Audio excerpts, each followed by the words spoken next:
Hi, welcome to another Cold Fusion video. It's a distant fact now, but Enron was once the 7th largest corporation in America. They revolutionized trading and the energy market. They were far smarter than their competitors, and their business was intricate and too complex for the average person to understand.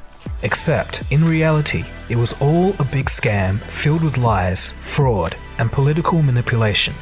Enron was the biggest scam in US history. The fallout from the scam was monumental. Billions of dollars stolen, thousands of lost jobs, dozens of convictions, one suicide, and the unveiling of a very public display of corporate greed that shined directly into the heart of corporate America. This is the story of how one company took 10 years to grow to $60 billion in value, and then, in less than a month, go bankrupt. This is the story of Enron. You are watching Cold Fusion TV.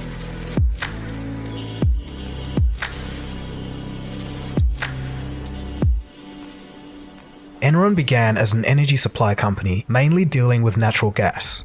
Eventually, the company moved on to trading, making energy deals in power, and then later moving on to broadband and even trading the weather. They were Wall Street's darling, the company that could never lose, and its stock price kept growing year on year. The company was also well connected politically. For example, Enron was the single biggest contributor to the George W. Bush campaign. Bush even called Kenneth Lay, the founder of Enron, Kenny Boy. And it's with Kenny Boy that the story starts. Kenny Boy. Growing up in a poor family, Kenneth Lay's father was a Baptist priest. The young Ken would often ponder about his future, a future where he could escape his current conditions. When he grew up, he became a prominent figure in the deregulation of the energy sector. The PhD graduate spent his time as a financial analyst in the Pentagon before climbing the ranks and becoming close friends with George Bush Sr. Ken Lay would even send the Enron corporate jet to take George Sr. and his wife to their son's inauguration. Is she in jail yet? As you'll see later, these favors did not go unreturned. I forgot her name.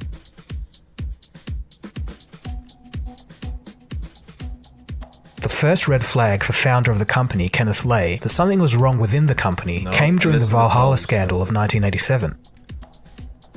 Two oil traders working for Enron gambled enormously on the company's behalf, shifting money to fake accounts with names such as MY Arse or My Arse. Worried auditors told Lay that they found the two traders moving money into their own accounts, manipulating earnings, and gambling on trades beyond their capacity. But instead of firing the two rogue traders, Lay made no changes. Didn't seem to matter what they were doing, as long as they were making the company money. Enron even sent them a letter saying, "Please keep making us millions." Later, the two were convicted of fraud. Ken Lay acted shocked, saying that he was not aware of their reckless gambling and theft. But as revealed later, he actually encouraged it. One of the convicted traders was sent to jail for a year, and this gave Ken Lay a big problem. One of his main moneymakers was behind bars, and he needed someone new to bring in cash. Enter Jeffrey Skilling. Very skilled. How to make unlimited money. Skilling, Enron's new CEO, was Lay's biggest asset. When he arrived at Enron, he started moving the company in a new direction. Skilling wanted to turn Enron from a gas supply company into a stock market for natural gas. He also introduced the company to mark-to-market accounting, an idea that would allow the company to fraudulently reap billions. So mark-to-market accounting simply allows the company to write down profits in their books on the day that the deal was signed. This meant that if Enron signed a deal worth $50 million over the next 10 years, they could write $50 million in their books that day. Despite not receiving a penny, it didn't even matter if the deal fell through. Effectively, this meant that the company was worth more on paper than it had actually earned. The deals were often subjective. They could be worth whatever Enron thought they were worth. When the Security and Exchange Commission approved the accounting trick of mark-to-market for Enron, the office celebrated. They knew that this was the key to making billions. Meanwhile, Skilling was known for his Darwinian philosophy, survival of the fittest. His favorite book, The Selfish Gene, describes how greed and competition motivate human nature. At Enron, Skilling wanted to unlock these instincts in his employees. One way he did this was grading all employees on a scale of 1 to 5, with 1 being the best and 5 being the worst. The thing was, 10% of all employees had to be graded a 5, and when you were graded a 5, you were fired. This created the competition that Skilling was looking for. People began to work 18 hours a day and were ruthless in their efforts to earn the company as much money as possible. Skilling famously said that money was the only thing that motivated people. Unsurprisingly, Skilling was a massive risk taker. He often went on wild adventures with other Enron executives. This includes dirt biking on dangerous trails where people often flip their cars. An executive even required stitches after a biking accident on one of these trips. Skilling said he liked guys like this, guys with a bit of edge. Lau Pai, a mild-mannered executive, was one of these guys with a bit of edge. Skilling called Lau Pai his ICBM, Intercontinental Ballistic Missile. He was CEO of an Enron subsidiary and seemed to be motivated by 2 things: money and strippers. Pai is an as mysterious figure as one can be in such a huge scandal. He left Enron in 2001 with $250 million and became the second largest landowner in Colorado. He left his business division with $1 billion of losses and escaped the whole scandal pretty much intact. Pai would come back later into this story, a few decades after the dust settles. Enron Online will change the markets for many, many commodities. It is creating an open, transparent marketplace that replaces the dark, blind system that existed. It is real simple. You turn on your computer and it's right there. And if you want to do business, you push the button. That's our vision. We're trying to change the world.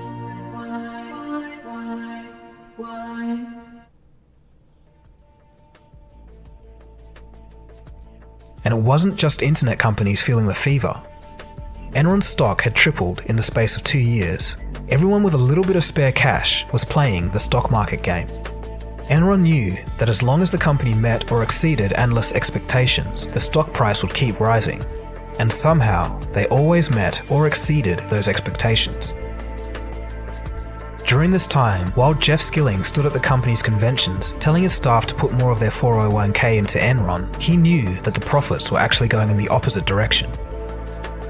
Around the world, they were losing billions on natural gas projects. Enron had poured billions of dollars into a plant in India, only to realize that India couldn't afford to buy the electricity.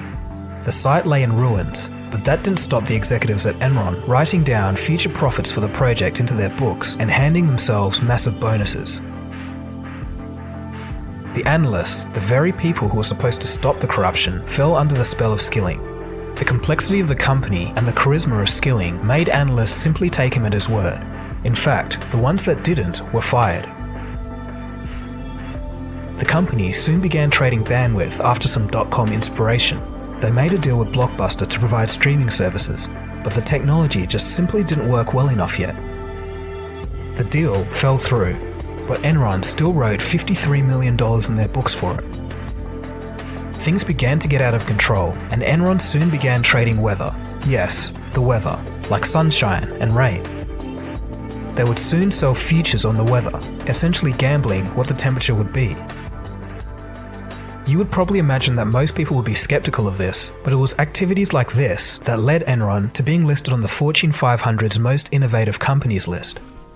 But one reporter at Fortune would soon start asking questions, and this would later lead to The video is too long though, but I pretty much know this story.